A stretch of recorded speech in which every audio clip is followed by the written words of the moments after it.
Good evening, and welcome to Cedar Lane Unitarian Universalist Church. I'm the Reverend Abhijana Manchi. My pronouns are he, him, and I serve as Cedar Lane Senior Minister. Please know that whoever you are, wherever you're from, whomever you love, and whatever your gender identity, life circumstance, immigration status, or political affiliation, we welcome you.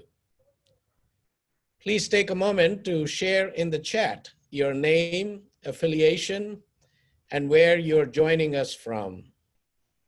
I would like to extend a special welcome to our elected and public officials who are joining us tonight, and also members of the media who are with us. If this is your first time in a Unitarian Universalist setting, we want you to know that we're part of a congregational Protestant lineage of Christian congregations, but that more than a century ago, we decided that we would rather build our religious community on the promises we make about how we respect and treat each other, rather than on uniformity and conformity of belief. Our shared covenant affirms and promotes the inherent worth and dignity of every person, justice, equity, and compassion in human relations, a free and responsible search for truth and meaning, and the interdependent web of all existence of which we are a part. Our religion, Unitarian Universalism, is this worldly and affirms life before death. It has always emphasized the creation of the beloved community on this earth rather than preparation for the next. To that end, we are contemporary in our emphasis, and our moral and ethical framework is held up against the very real issues of our day. This emphasis on the present makes our faith relevant to the moment and to the issues which confront us as people who are attempting to live with integrity in the specific time and place into which history has thrust us. Our faith affirms that for a religion to work, we have to work at it. For a religion to work, we have to have not only liturgy and ritual, not only contemplative or reflective practices, but also practices of integrity, which is a way to bring what we believe, what we value, and what we cherish closer and closer to what we do in the world every day. And we are called to resist again and again the powers and principalities that seek to oppress, demean, and dehumanize. But our faith cannot end at the barricades or the protests in the streets. It also calls us to engage in the deeper and difficult work of dismantling structures and institutions that promote inequity and injustice and advocate for policies and actions that are just, fair, and equitable to keep making good trouble, necessary trouble, until the vision of the beloved community is a living, vibrant reality. As we gather tonight, we pause for a few moments to hold in our hearts and lift up the names of Trayford Pellerin, who was shot and killed by police in Lafayette, Louisiana, and Jacob Blake, who was shot and grievously wounded by the police in Kenosha, Wisconsin. Justice for Jacob Blake and Trayford Pellerin means ending state-sanctioned violence against the Black community. So friends, let us hold the silence together in mourning and lament, in anguish and sorrow, and in remembrance and memory for Jacob and Trayford and all the lives lost. In this space of silence, may the holy move through to make justice.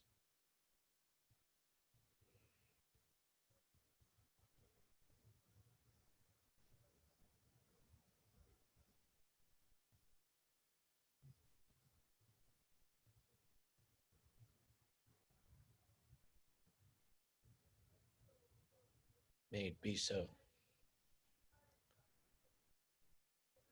I now turn it over to the chair of the Kiplinger lecture team, Mr. William Zellmer, to share more about the Kiplinger lecture and introduce our 2020 Kiplinger lecturer. Thank you for joining us.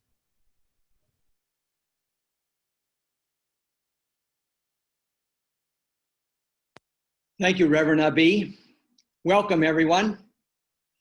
Let me first recognize the members of Cedar Lane who serve on the Kiplinger lecture team. You see their names on the screen. It has been our privilege to organize this year's lecture. The Kiplinger Lecture on Ethics in American Society, now in its 20th year, was made possible by a generous grant from the Kiplinger Foundation in memory of Willard M. Kiplinger, an early member of Cedar Lane and the founder of the Kiplinger Washington Letter. This annual lecture aims to promote a wider consciousness and a deeper understanding of concepts and questions of ethics and morality, and to move individuals to apply that understanding in their lives. In announcing the Foundation's grant to Cedar Lane, Willard Kiplinger's son, Austin, had this to say: "As a lifelong journalist, my father was keenly aware of the impact of ethics on daily work and life, and he would be gratified by this program to examine the application of ethics in today's global society." Members of the Kiplinger family are tuned into today's lecture, and I want to say to them how grateful the Cedar Lane community is for the gift that made this program possible. Thank you. Before I introduce the speaker, let me call your attention to the Q&A feature of this webcast, which you can use to enter questions and comments for discussion after the speaker's formal remarks. Moderating that part of the program will be Corey Turner, an education correspondent for NPR and a member of our planning team. We are very pleased to have as our Kiplinger lecturer for 2020, John B. King Jr., who will speak on the moral imperative for educational equity. Dr. King's strong, career-long advocacy for addressing inequities in public education is timely and perfectly on point with the purpose of this lecture series. Dr. King is the president and CEO of the Education Trust, a national nonprofit civil rights organization that seeks to identify and close opportunity and achievement gaps from preschool through college for students of color and those from low-income backgrounds. Dr. King served in President Barack Obama's cabinet as the 10th Secretary of Education. In tapping him for this role, President Obama called Dr. King an exceptionally talented educator, citing his commitment to preparing every child for success and his lifelong dedication to education as a teacher, principal, and leader of schools and school systems. Dr. King's life story is an extraordinary testament to the transformative power of education. Both of his parents were career New York City public school educators. Dr. King's parents passed away from illness by the time he was 12 years old. He credits New York City public school teachers for saving his life by providing him with rich and engaging educational experiences and by giving him hope for the future. Dr. King's preparation for a leadership role in American society included earned degrees from Harvard University, Yale Law School, and Columbia University. He lives in Silver Spring, Maryland, with his wife, who's a former kindergarten and first grade teacher, and his two daughters who attend local public schools. Dr. King, thank you for agreeing to present the 2020 Kiplinger Lecture. We're eager to hear your message, and I now turn over the program to you.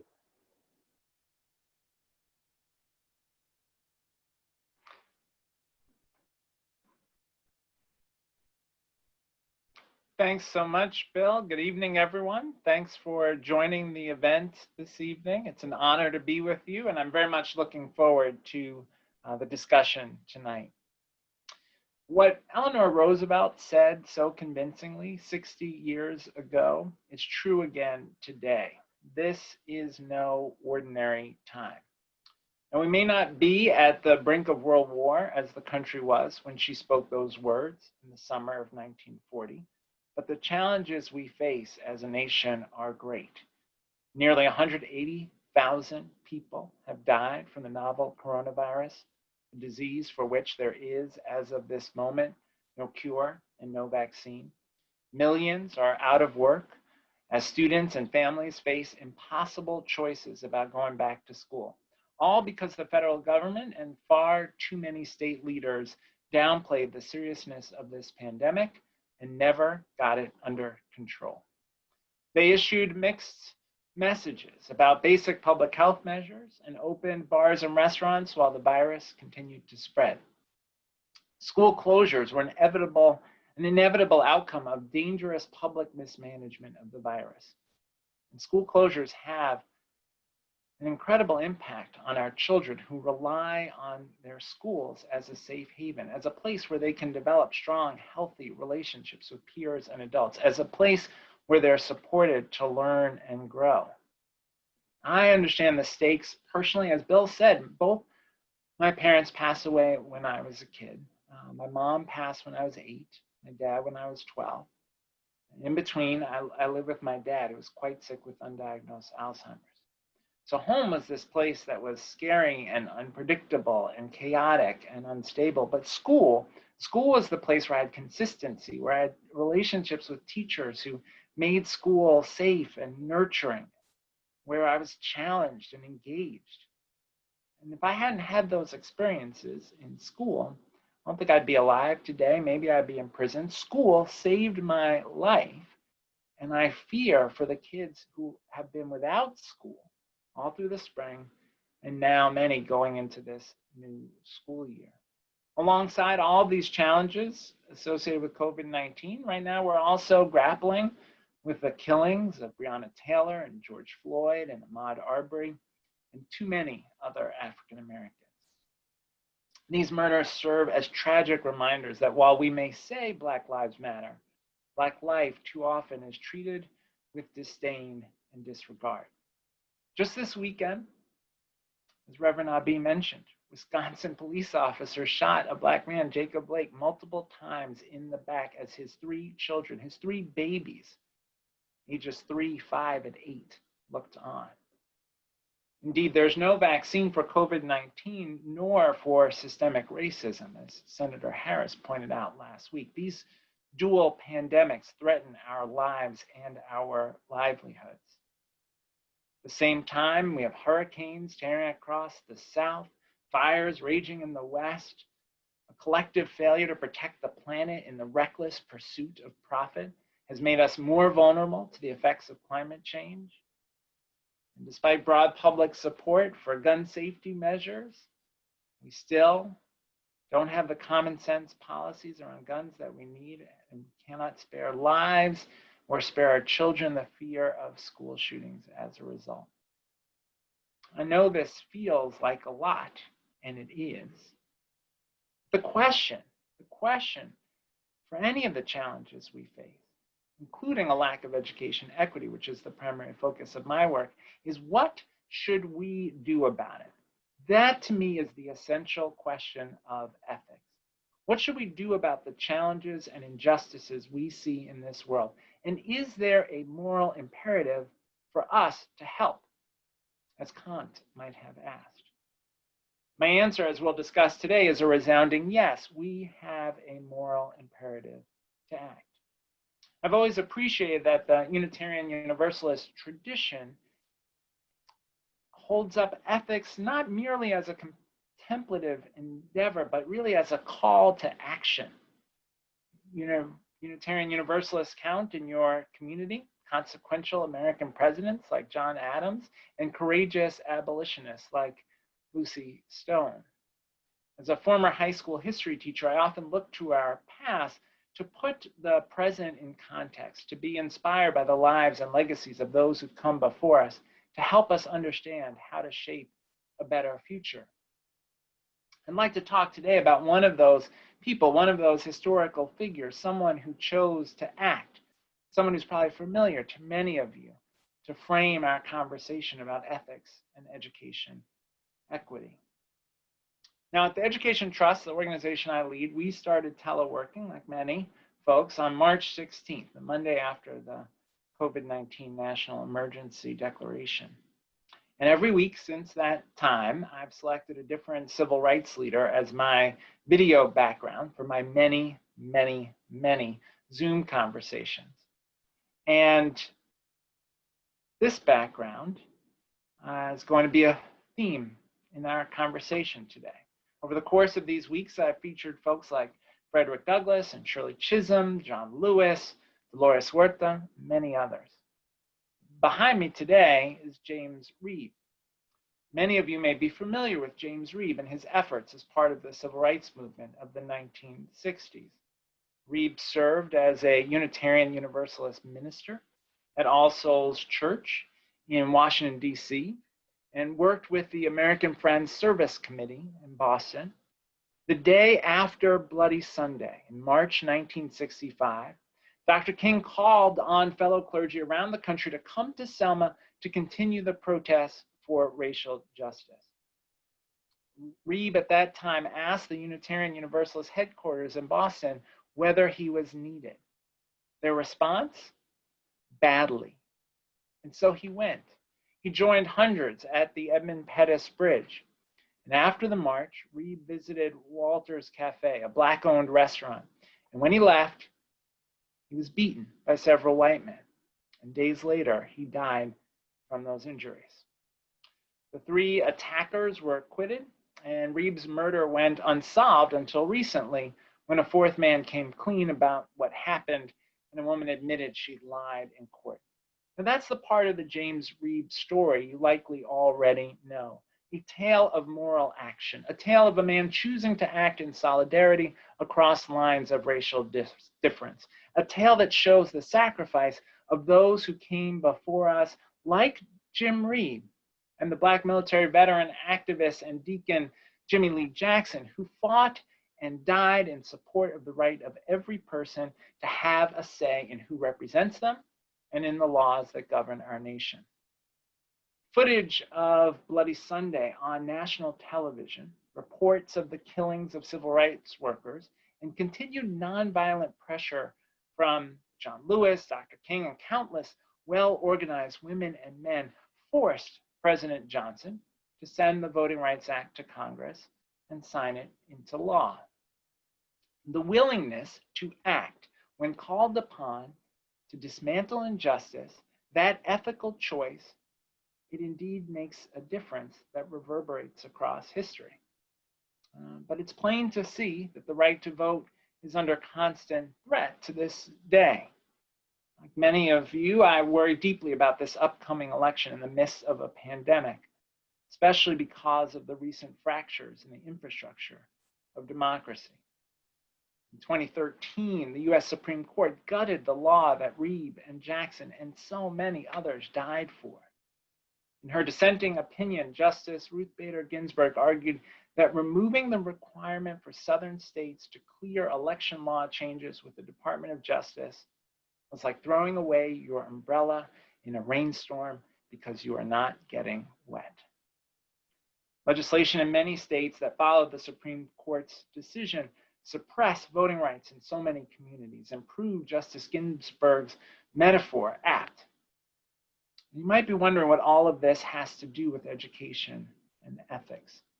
But before I draw that thread a little more I want to share a little more about James Reeb's story, which you might not know about. But before I do that, let me make the point that Congress ought to take action and pass the John Lewis Voting Rights Amendment Act in order to honor John Lewis, in order to protect our democracy, in order to protect our elections, in order to ensure the right to vote for which Jim Reeb gave his life. Now, what does the Jim Reeb story have to do with our discussion of ethics and education? Let me tell you a little bit about what Reeb was doing in Boston when he got that call to come to Selma. He was fighting for equity, to address unequal access both to safe and affordable housing and to high quality public education. He was fighting against segregation and discrimination. He was, as they say, walking the walk. Reeb, his wife, and their 4 children had moved to Dorchester in Boston. At that time, Dorchester was a largely African-American neighborhood. In fact, Dorchester was where the first Black landowner in Boston bought a plot of land back in 1656. And African-Americans still comprise the largest group of residents in that community today. The Reebs chose to send their children to local public schools. The majority of the kids in those schools were Black. James Reeb's office was in Roxbury, the same part of Boston where 30 years later, as a young African-American and Latino college student, I became involved in public service, running summer programs and after-school programs for young people, the same community where after college I lived and became a teacher and a principal. Reeb and his wife chose to live where he worked, not just to help the community, but to be a part of the community. And when the NAACP sued the Boston School Committee over de facto segregation, Reeb supported the lawsuit. What drove this Unitarian Universalist minister turned community organizer to work for and with his Black neighbors at the height of racial tensions in the 1960s? What motivated him to answer the call to come to Selma after seeing what the whole country saw on Bloody Sunday? I can't say for sure, but if I had to guess, it would be the moral and ethical decision to choose love. The audacious kind of love that brings a person to believe that, in Dr. King's words, injustice anywhere is a threat to justice everywhere. The kind of love that moves a person to help bend the arc of the moral universe toward justice. The kind of love that acknowledges that the fate of your children in a public school is tied to the kids sitting next to your children and the kids in the next town over and the kids on the other side of the state, no matter their skin color. I'd like to spend a few moments talking about what this ethic of radical love embodied by Jim Reeb in his life and by Dr. King urges us to do with respect to educational equity. I'm reminded of 2 occasions in which Dr. King told one of his favorite parables and one of my favorite parables, that of the Good Samaritan. I think these 2 examples help explain the kind of radical love Reeb expressed, and they call on us to put our love into action today. To help explain, let's take a short trip back in time. On the eve of his assassination, Dr. King addressed a crowd in Memphis. His goal was to rally the people to keep up their support for sanitation workers who the city was not treating fairly.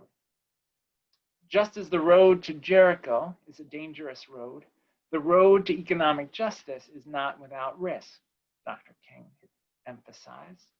He knew some folks were tired in the fight for justice. Some were worried about what retribution they might face, what trouble might befall them if they stopped their lives to stay with this movement on behalf of others.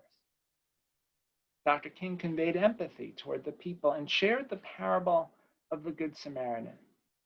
He suggested that maybe the priest and the Levite didn't stop to help the wayward traveler on the road to Jericho because they too were afraid. Maybe they feared if they stopped to help the person in distress, they'd end up in a ditch right there with him. In Dr. King's telling of the parable, they ask, if I stop to help this man, what will happen to me? But the Good Samaritan, according to Dr. King, asked a different question. The Good Samaritan asked, if I do not stop to help this man, what will happen to him? That's the kind of radical, audacious love I'm talking about. That's the kind of love Dr. King called on folks to embody. Not what's in it for me, but what do you need? And how can I help? What do you need? How can I help? In wrapping up what would be his final moments behind a microphone, Dr. King called on those in attendance to keep up the struggle even though it wasn't theirs, at least not in the same way. He said, quote, "Nothing would be more tragic than to stop at this point. We've got to see it through. You may not be on strike, but either we go up together or we go down together." I want you to meditate on that line for a moment. Either we go up together or we go down together. Dr. King couldn't have predicted how the COVID-19 pandemic, more than a half century later, would prove him so right. He couldn't have predicted how deeply interconnected we all are, and how this devastating pandemic has illustrated that deep connection. Now, I want to share with you another time that Dr. King relayed this story of the Good Samaritan. It was a dozen years before his assassination, when he was a young preacher at Dexter Avenue Baptist Church. And the message there was a little bit different. In a sermon entitled "The One-Sided Approach of the Good Samaritan," for which only notes survive, Dr. King seems to suggest the actions of the Good Samaritan are a minimum threshold of acceptable behavior in society. He wrote, quote, "The person who fails to look with compassion upon the thousands of individuals left wounded by life's many roadsides is not only unethical, but ungodly." Stopping to ask, what do you need and how can I help, in Dr. King's eyes, was a minimum standard. Not enough, a minimum standard. Dr. King critiqued what he considered the weakness of the Good Samaritan, who was concerned merely with temporary relief, not with, quote, thorough reconstruction. The Good Samaritan sought to soothe the effects of evil, Dr. King argued, without going back to uproot the causes. Dr. King is saying, yes, of course, stop on the side of the road and offer help. In fact, you have a moral obligation to do so. We all do. But we also have a moral obligation to do more, to join together to make a safer road so there are fewer who suffer in the first place.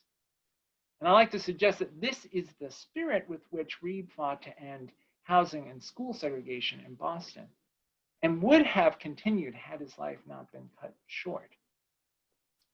His audacious, radical love enabled him to see people with different struggles through a lens of shared humanity. Now, before I talk about what this ethic of radical love embodied by Reeb and Dr. King urges us to do with respect to educational equity, I want to address something you may be thinking and feeling about the current moment we're living in. Reverend Abi has rightly said, this is a time when people's comfort cannot be centered. So I want to invite you to lean into your discomfort, if what I'm about to say brings you any. For many of us, there may be a tape playing in our head right now. And for some, it's louder than for others. And it goes something like this: I'm comfortable, but I've earned it. I worked hard, I made good choices, I'd even helped other people along the way. I faced my share of hardship and I made my way through to the other side. I deserve what I have, and my children deserve what I can provide for them. A former professor of mine, Michael Sandel, calls it the myth of meritocracy. And he argues it's actually killing the American dream. He argues that seeing one's own individual success as disconnected from the community goods all around us that help make that success possible is deeply dangerous. Let me give you an example from education. The college admissions scandal, what many of you may remember as the varsity blues scandal, is an extreme version of what can happen when people put this ethic of meritocracy, of deservingness, into action. What happened? Well, folks who were very wealthy and well-connected, and mostly white, felt entitled to have their children attend a certain college or university. So they used the power they had earned, money, relationships, and a belief that they'd get away with it, to bribe their kids into the college of their choice: Yale, Stanford, USC. There were rules. They cheated. They broke the rules. Everyone can see this is wrong. The courts have agreed. Some famous people have even been sentenced to prison. But the myth of meritocracy doesn't require cheating to undermine the American dream for the majority who have too often been failed by our systems.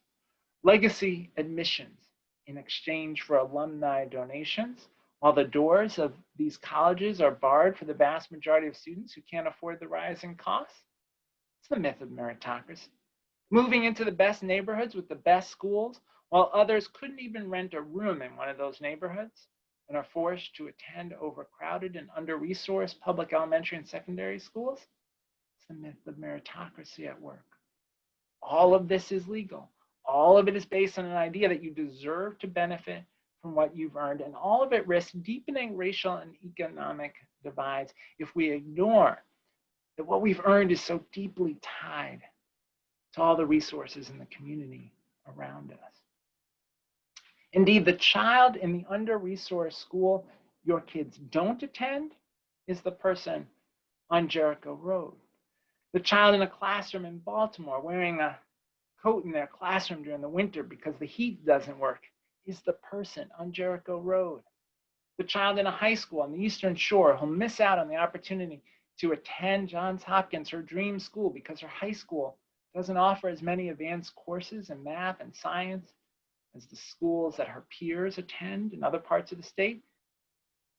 She's the person on Jericho Road. The students of color in Montgomery County, more likely to be assigned to a first-year teacher, more likely to be in a school with a first-year principal, more likely than white peers to be suspended, and less likely than white peers to be in AP courses. They are the person on Jericho Road. The fact is, many of us in this community aren't just walking by without stopping. We're taking an entirely different road.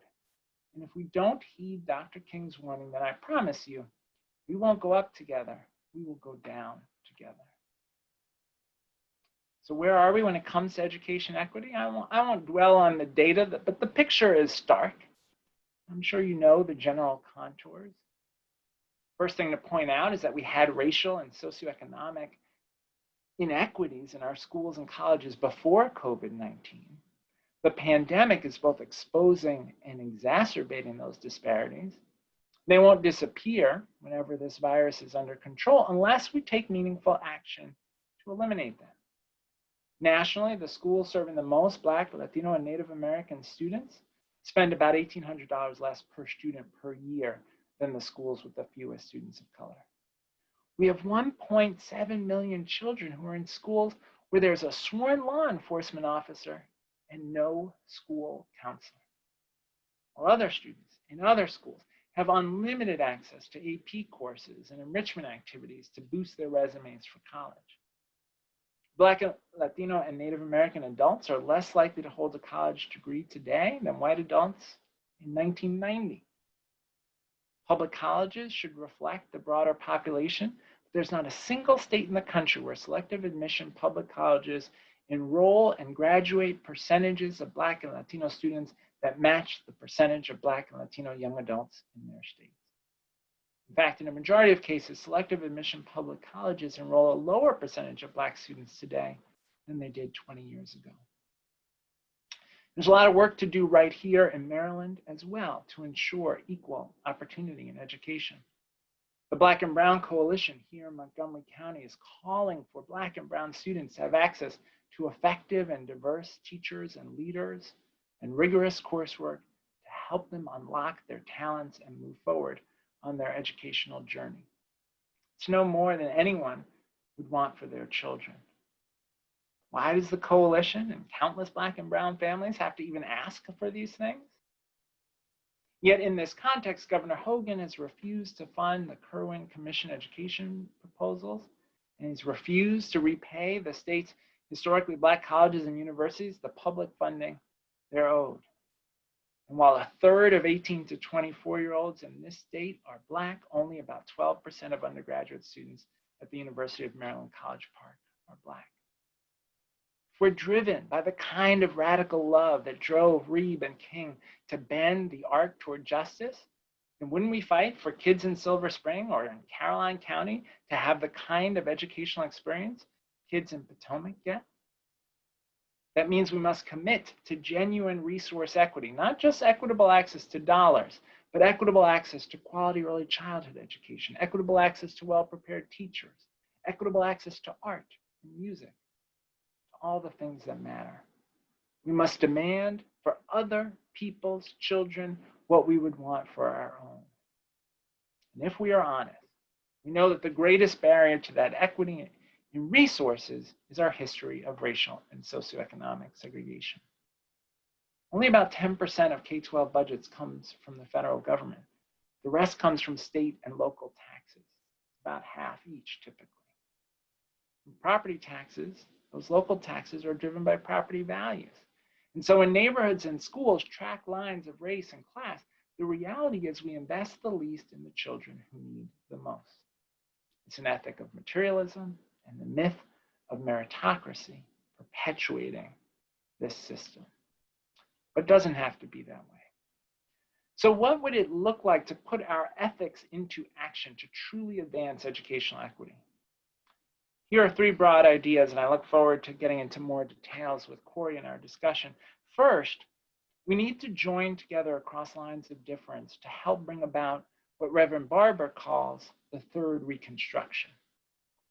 There was emancipation and the Civil War, a brief period of Reconstruction, and then the Ku Klux Klan, and then Jim Crow. That was the first Reconstruction. Then there was the Civil Rights Movement, which Reverend Barber considers the second Reconstruction, but that was followed by the war on drugs, the policies of mass incarceration, and other reactionary measures that threatened the lives and livelihoods of Black, brown, and poor Americans. And so what Barber argues is that we now must be in the process of building a third Reconstruction, a moral awakening that could guide the country toward greater fulfillment of our promise. Yet we know we're already seeing the extreme resistance to that third Reconstruction. We see it in the birtherism. That was an attempt to undermine the legitimacy of the nation's first Black president. We see it in the voter suppression laws that popped up after the Supreme Court restricted the scope of the Voting Rights Act, as I talked about earlier. We see that in the continued unaccounted for violence against Black citizens by the police. What Reverend Barber argues, and I agree completely, is the only way to continue bending the arc toward justice in the face of such resistance is to build the kind of fusion coalition that brings together people of all backgrounds united in love and committed to advancing justice together, committed to building what Congressman Lewis would call the beloved community. The Poor People's Campaign, which grew out of the organizing Dr. Barber did as head of the NAACP in North Carolina, is a wonderful example of this kind of fusion coalition. Second, we each need to ask how our individual and family decisions might make matters worse, and then we need to commit to, at a minimum, doing no harm, ultimately to advancing an ethic of anti-racism.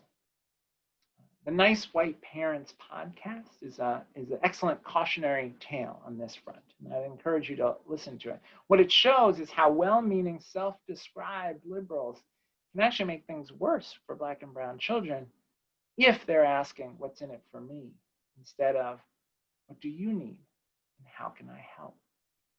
As a community, we need to challenge ourselves to honor Montgomery County's tradition of racial and socioeconomic integration by ensuring not only that school assignment policies protect and affirmatively advance that integration, but that across the county and within each school, equitable opportunities are available to all of our students, regardless of race, regardless of income, regardless of the language they speak at home, regardless of immigration status. Especially in today's world, diversity and integration offer a path to better outcomes and brighter futures for every child in this county and across America. Research has shown that students in socioeconomically and racially diverse schools, regardless of their own economic status, achieve stronger academic outcomes. Studies have shown that students in integrated schools earn higher test scores, are less likely to drop out of high school, and more likely to enroll in college. Importantly, Learning in diverse schools can help prepare all children, children of color and white children, for engaged citizenship, to contribute to our society and our democracy, for the jobs they'll have someday, and to become more empathetic adults who can demonstrate the type of radical love we're talking about this evening. Finally, third, putting into action an ethic of radical love means changing policy to, as Dr. King said, uproot the causes of injustice. This means matching our rhetoric with our actions. We can't say Black Lives Matter and also say no affordable housing in my neighborhood. We can't claim the banner of progressive and at the same time resist efforts by Black and brown and low-income families to integrate neighborhoods and schools. If we resist resource equity and racial integration efforts, whether at the federal, state, or local level, then we have to admit we don't actually love others in the way the Unitarian Universalist tradition and the civil rights tradition call on us to love others. Let me close with a bit of personal reflection. A couple of years ago, I was asked to give the commencement address at the University of Maryland Eastern Shore, from which my grandmother graduated in 1894. In preparation for the speech, I began a family history research project. And while I knew, like most African Americans, that slavery had a role in my family's journey, I didn't realize that where my family lives today in Silver Spring turns out to be just 25 miles from where my ancestors were enslaved in Laytonsville. I didn't realize that the property where my family members were enslaved is still owned by the direct descendants of the people who enslaved my ancestors. My great-grandfather, the cabin where he lived as an enslaved person is still standing on the property. I had the opportunity to visit the property, to stand in that cabin, those enslaved people's quarters, to talk with the family that's descended from those who owned my family. It's been a surreal experience, but it's also been an inspiring one. It has helped me to understand our journey as a country. Through some of the genealogy work, one of the things I learned was that my great-grandfather's sister, my Aunt Anne, when she was 15, actually reported her owner, informed on her owner for collaborating with the Confederacy. There was a trial in Baltimore based on her accusation against her owner, who was indeed consorting with the Confederacy. One of the things that's so powerful about that story is the risk that she took personally. As an enslaved person, she saw injustice and she spoke up and she challenged that injustice. She challenged that system. She challenged that institution. If she could do that, despite the risk to her life, despite the risk to her family, if she could stand up in that way, if she could reject silence, what excuse do we have for inaction? If you have any doubt whether you are needed in the work to further educational equity and justice, my response, like the response that Jim Reeb heard, my response is badly. You are needed badly. Please don't walk by. Please don't take another road. Please help ensure that every child, every young person has what you would want for your own child. The eulogy in Boston for James Reeb closes with a reflection on what he might say if he were still alive. I'll quote that. If Jim Reeb were writing these words, his eulogist said, I think he might now say, well, what's the next step? And I think he might say, if he were here, there's a killer in the dark and racist streets of the South. But there is a killer in the North too, one which strikes black and white in the bright light of day, every day. And the killer's name is non-involvement. It is apathy and lack of interest. It is self-concern. This is the killer James Reeb was stalking. And when he found him, he was going to wrap him around with righteousness and justice and love. There is now an awakening in our nation, the eulogy continued. Let it be a real awakening, and let there be an end to complacent sleep. 55 years later, at another time of great crisis, I am indeed hopeful that we are in the midst of another moral awakening, a commitment to audacious and radical love. Thank you so much for the opportunity to be a part of this conversation. I look forward to the discussion.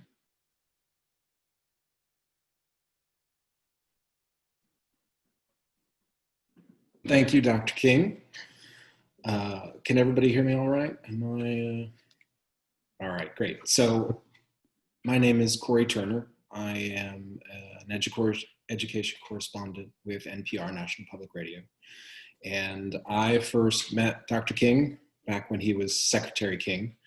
And for those of you out there, I see lots of questions in the Q&A, and a lot of them have to do with school funding, which turns out is the first thing I discussed with Secretary King way back when I led a project at NPR called School Money, which was all about how we do and do not fund our schools. So if anybody wants to know more, maybe a lot more, just look up School Money at npr.org.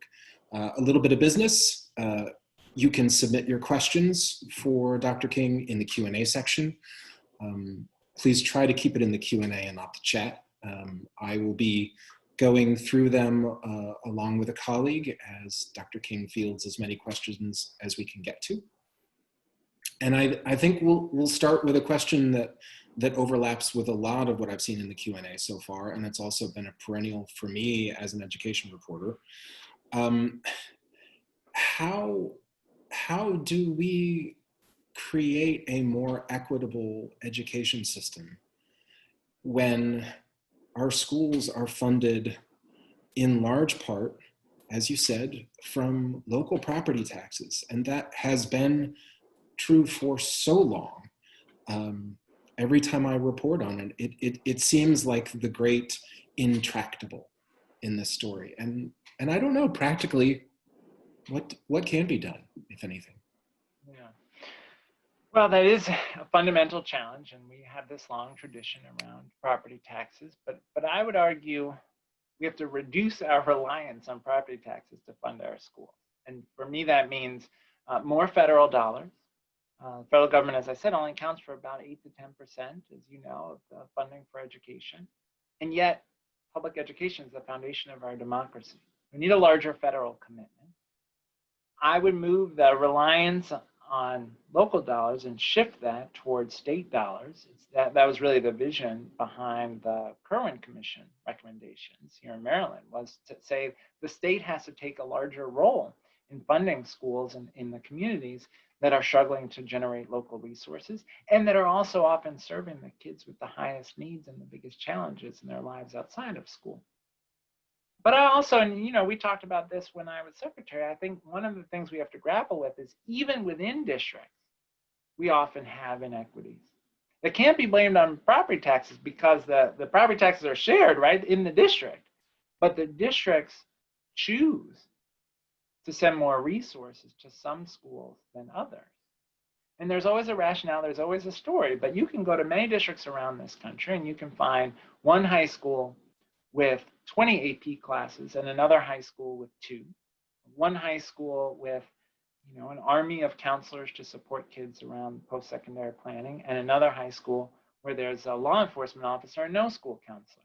And so we also have to hold up a mirror to ourselves and saying, are we truly committed to an equitable allocation of resources even within our own district? And certainly that's a question we have to ask ourselves in Montgomery County as we think about the financial decisions that our board has to make. Yeah, well, for the folks out there, another thing I would recommend you look up, if you're curious, one of the most interesting stories I've ever covered, I think, was the fight you picked, Secretary King, over this very nerdy thing called supplement, not supplant.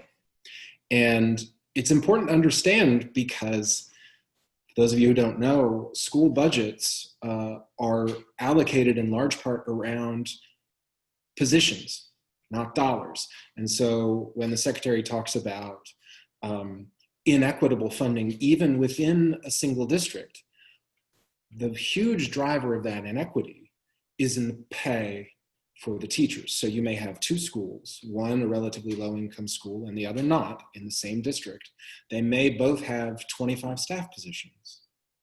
But if the school with fewer low income kids generally has more experienced teachers who earn more money, that's going to be a huge driver of inequity. And I'm wondering, Secretary, talk about another institutional barrier to equity.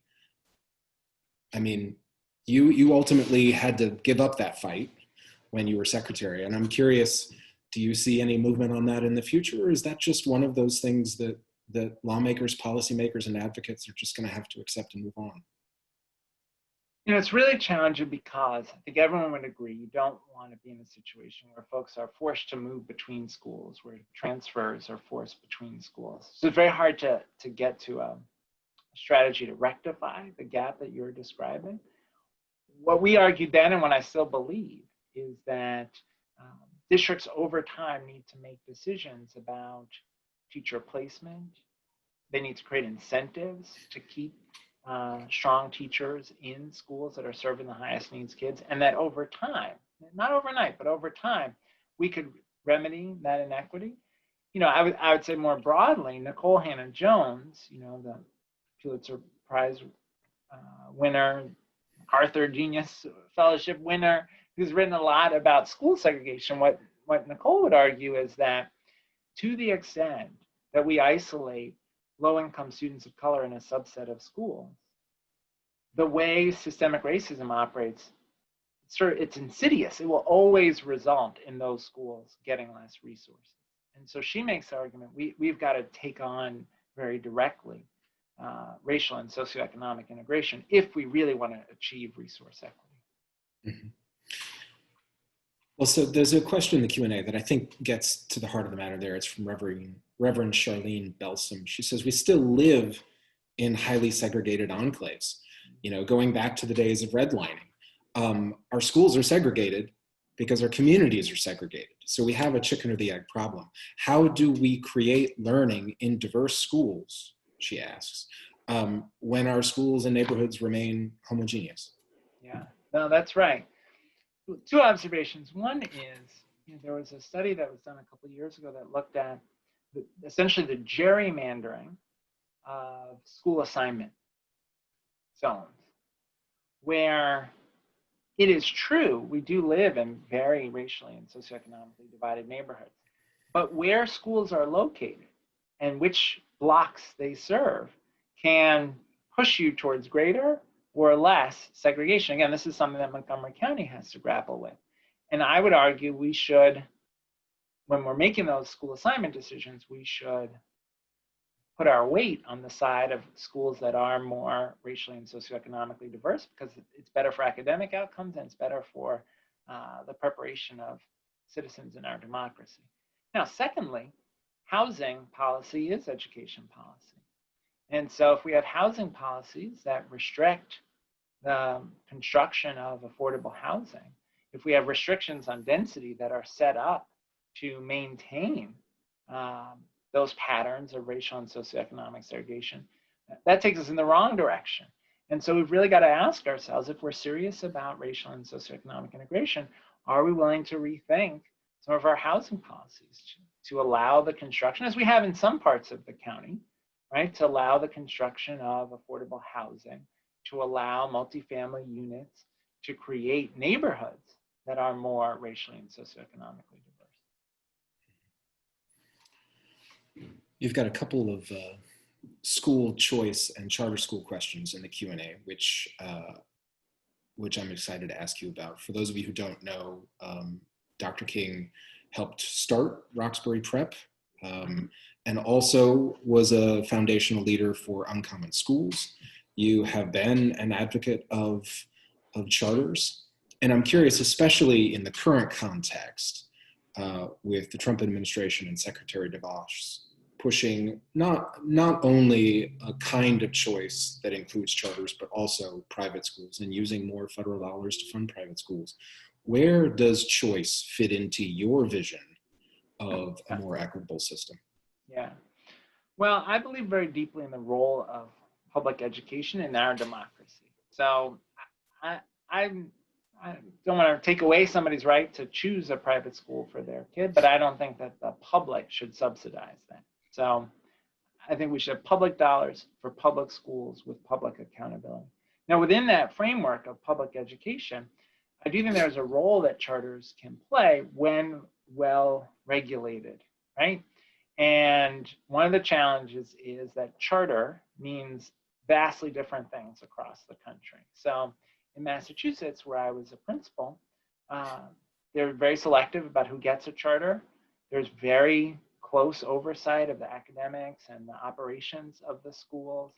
The schools in Boston largely serve low-income students of color.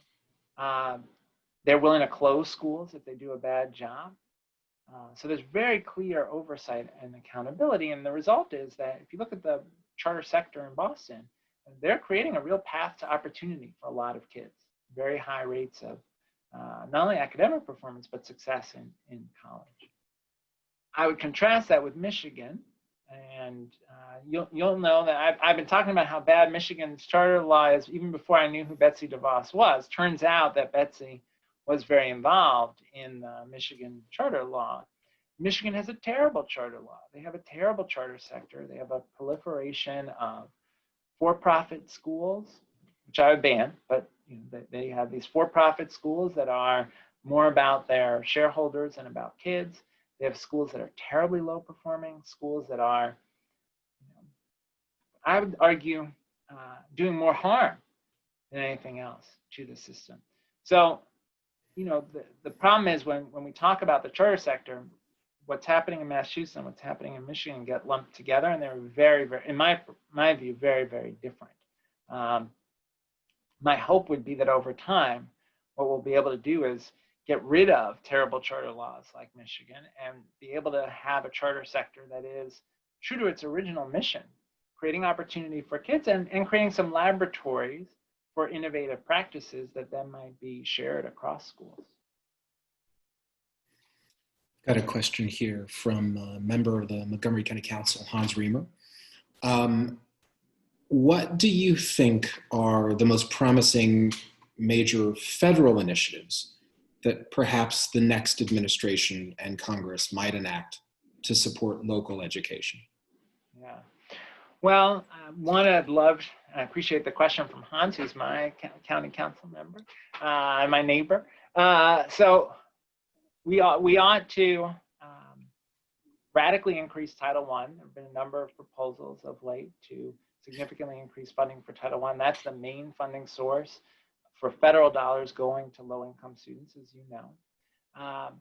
There's a need to make a much bigger investment in federal civil rights enforcement. That's something that the current administration, the Trump administration, has largely dismantled and undermined. We need to reinvigorate civil rights enforcement so we can address things like the disparities we see in discipline. We just did a report at the Education Trust on the disparities in the suspension and arrest of Black girls in our schools. And so we need a robust civil rights enforcement effort to address that. And then we've got, I think, some real opportunities to cultivate some innovations that would be very helpful. 3 quick ones. We know kids have lost a lot of ground because of the closure of schools in the spring and schools in many places that are not able to do in-person instruction. We know high dosage tutoring has a very positive impact with a mountain of research evidence. We ought to have a national tutoring corps, something the United Kingdom is doing, the Netherlands is doing. We ought to take a program like AmeriCorps, double it or more, as Senator Coons has proposed, and we ought to have a national tutoring corps and match young people who've just graduated from college with K-12 students to help them make up ground academically. Second, we have a mountain of evidence that early childhood matters immensely, that there's like a 9-to-1 return on investment in high quality early childhood education. I would love to see a federal effort to say we're going to have universal high quality early childhood education 0 to 4.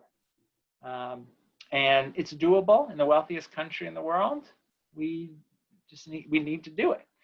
Third, there's just a proposal that Senator Booker and Congressman Castro put forward to have a federal program to close the gap in access to advanced coursework, to make sure that kids have access to AP classes, that there's professional development for teachers so that they can teach AP classes. This is a challenge in high needs urban schools, it's a challenge in high needs rural schools. Kids just don't have access to those opportunities, and it closes post-secondary opportunities to them. So those are a few examples, but my hope is, well, we'll see what happens in November, but my hope is that we will be having a conversation about a much more ambitious national effort to invest in education. I do want to ask a sort of emergency question related to COVID, because obviously equity is important, and it's important to talk about it and to think strategically long term. But as you said, I mean, I was doing some reporting even just in June that found that vulnerable kids, low-income kids, students of color were losing at least 6 months of learning and maybe up to 10 or 11 months of learning. It feels to me as a reporter, like many, if not most of our schools just don't have the infrastructure to make up that gap. And I'm curious if you've given much thought to it or have any sense of what can be done. Yeah. Well, first I have to say it didn't have to be this way, right? That the current administration mishandled the pandemic, so we had the level of community spread that we've had, so we had to have not just closure in the spring, but many places around the country where we still can't go back to school. It also didn't have to be this way, that distance learning was so challenging. We know, for example, from the Pew study, 79% of white families have reliable internet access, 66% of Black families have reliable internet access, 61% of Latino families. We knew that in the spring. Now we're going into this new school year and we still don't have a federal commitment to ensure that all kids have internet access. Right, so I want to frame this by saying it didn't have to be this way. We didn't have to see this level of academic harm, but here we are. So what we need is a federal investment in expanded learning time. When we get back to bricks and mortar, we're going to need after school programming. We're going to need potentially summer. It doesn't have to look exactly like the school year. It can be a mix of enrichment activities, art, music, sports, and academics. But we're going to need more time to make up for the learning loss. We're going to need this national tutoring corps, this intensive work. We're going to need to make up for the lost time for students with disabilities. I really worry a lot about kids with disabilities their parents, kids with significant disabilities, their parents have struggled so much to support them. And I'm often hearing from parents about the way they've seen their kids. Talking with a parent, with someone today, I was talking about a parent who's a good friend who has a child with autism and how much the child has regressed without all the supports that were in place at school. So we've got to, I think, commit as a country that we're gonna make up this ground. We can't afford to have a lost generation of students. It's interesting. You mentioned students with disabilities. I just did a story on the challenges facing their families. And, every parent reminded me of something that every education reporter knows, which is the federal government has never subsidized IDEA, the Individuals with Disabilities Education Act, above, 40%? You probably know better than I do. How can we take our commitment to education and educational equity seriously if the law meant to protect kids with disabilities from receiving substandard service? isn't even half funded by Congress. Yeah. I mean, to me, this goes to the heart of, you know, the theme of the lecture, and to me, this question of, you know, what does it mean to be an ethical person, and what does it mean to have an ethical society? And as the wealthiest country in the world, couldn't we say that those who have so much give a little bit more so that we could have a more just society, right? And I feel that way about healthcare. I feel that way about education for students with disabilities. Can we just ask a little bit more of those who have so much so that we can make sure that all of our kids get the education they deserve? That is achievable, right? And I worry that we're in this moment. This is going to be a nerdy history teacher way to frame it, but we're in this moment where we've got basically a Hoover versus FDR argument taking place. And we see this at the federal level, and frankly, we see it at the state level. Some people are saying, well, we have an economic crisis. We just have to do less. We just have to expect less, hope for less. And then we have other people who are saying, no, this is an FDR moment where we say, this crisis has shown us all of these challenges that existed before COVID. Let us together build a stronger society going forward. Let's strengthen our safety net. Let's invest in education. And that's the choice we're confronted with. And if we see this as an FDR moment, then we ought to address these longstanding failures to adequately fund education for students with disabilities. We ought to address these longstanding inequities. You know, there are a couple questions here in the Q&A that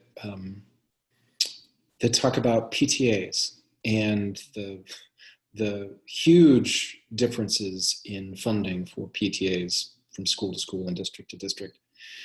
I'm wondering if you see any opportunity in those differences to channel resources from one parent group to an adjacent parent group. Sometimes I think that at least some of these inequities are really just about, we still don't quite know how to get money from point A to point B when it comes to our public schools because they're paid for by taxes. I'm wondering if there's opportunity in this PTA idea. Yeah. Well, a couple of things. One is I think on the micro level, I think if we're in a wealthy school or a wealthy community, can we mobilize some of our energy to direct some of those resources that we're raising towards higher needs schools?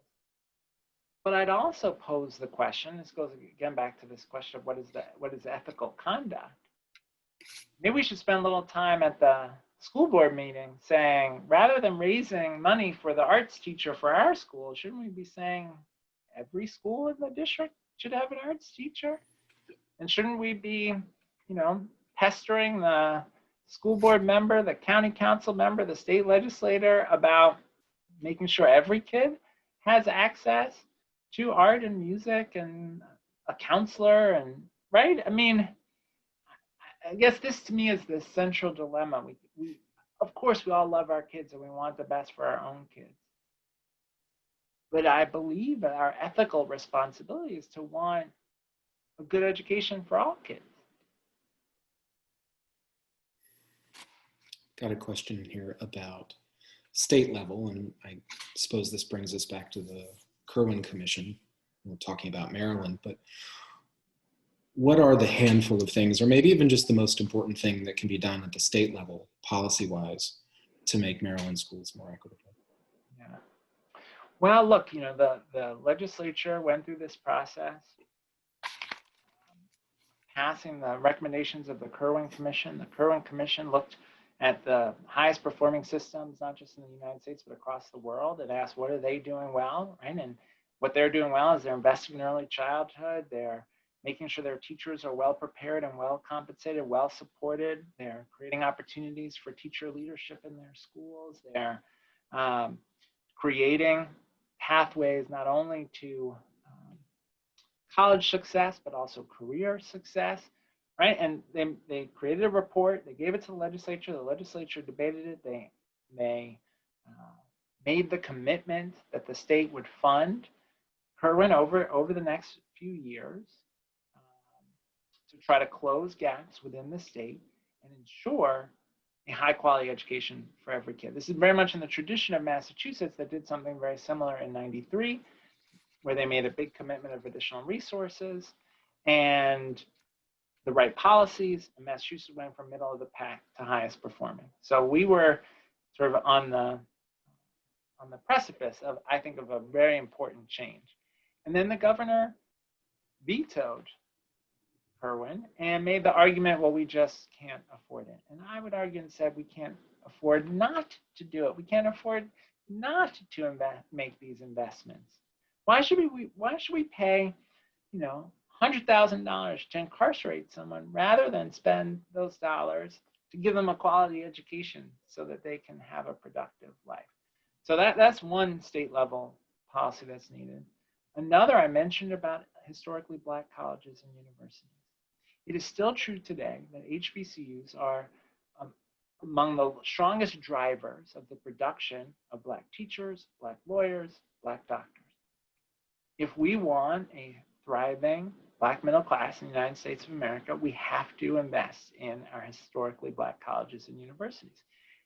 The HBCUs in Maryland showed that the state over years had deprived them of resources, had intentionally created programs at predominantly white institutions that duplicated programs at HBCUs. They won in court. The legislature rightly said, we're going to put significant resources to make HBCUs whole for the harm that the state has done. And again, the governor vetoed it on a sort of Hoover-like argument. We can't afford it. Well, this is short-sighted thinking. We ought to be thinking about how do we mobilize our resources in the state to make sure that students have K-12 and higher ed opportunity, because that's the right thing for the long-term health of our economy. It's the right thing for the long-term health of our democracy. A couple questions in here. Wanting more information about this idea of a tutoring corps. I'm really curious too. Can you just get a little more specific about how you think that could work and what the benefits might be ultimately? Yeah.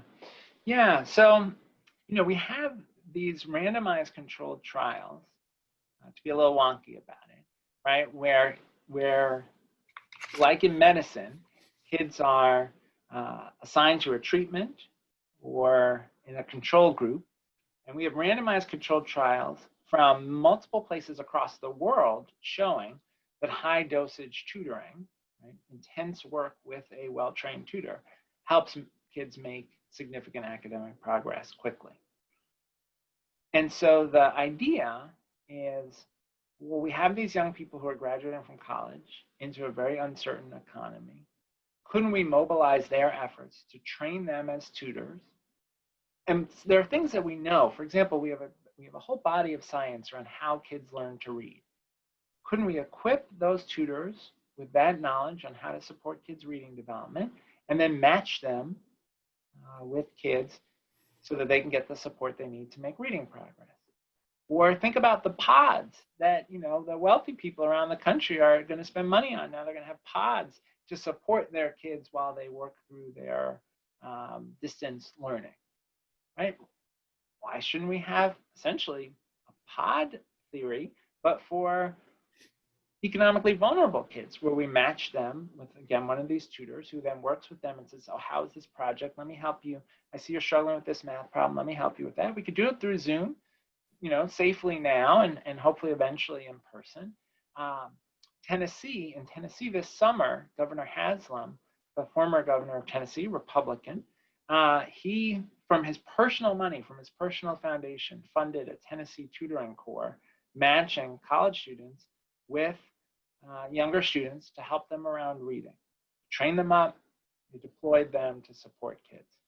And as I mentioned, the UK and the Netherlands are both preparing to make a major investment in this tutoring corps. And we have examples around the country. There's a tutoring program called Saga, which is a nonprofit that operates in Chicago and New York. It's showing really strong results for math tutoring in high school. City Year has demonstrated over the years the ability through a mix of tutoring and mentoring, the ability to positively impact student outcomes. So this is achievable. And it also has an additional economic benefit that we're creating these job opportunities that are going to help young people grow. And maybe some of them will decide to become teachers. I want to ask a personal question. As a parent, you're a parent. You might be having these conversations in your household too. With school remote for my family, my wife and I have talked about, we have the privilege of working from home. Our kids will be in separate spaces. We will make it work. But we have been thinking a lot about the other families in our district, in our neighborhoods, in our school community who don't have that privilege. And we've been at a loss as to what to do about it. Overwhelmed as so many people are by the moment itself. And I'm just wondering practically, what would you say to parents like us, like folks all over the country who may not be paying, some freelance teacher to teach a pot of kids, but who are drawing on their wells of privilege to just get by? Yeah. How can we help? I think about this all the time. My girls are 14 and 16 going into 9th and 12th grade. So mostly I just have to periodically do a little nagging, how's your work coming? So it's not what my friends who have little ones are doing, but we have tremendous privilege. Both my wife and I are able to work from home. We are able to not be in the position that essential workers are, exposing themselves to COVID. I think all the time about the racial gap that we have here. Only 1 in 5 African Americans in the workforce can work from home. Only 1 in 6 Latinos in the workforce can work from home. So 2 things. One is, I understand everyone's going to do what they need to for their own kid, trying to make sure their own kid is safe and learning productively. But I think the ethical responsibility is to set aside some of your time and energy to try to advocate for other kids. And, as I mentioned, Senator Coons has this proposal to double AmeriCorps that would make this tutoring corps possible. Let's go fight for that. Let's go fight to make sure that we can make that happen. Let's go to the school board and talk about, what additional supports are going to be made available for kids who are most vulnerable.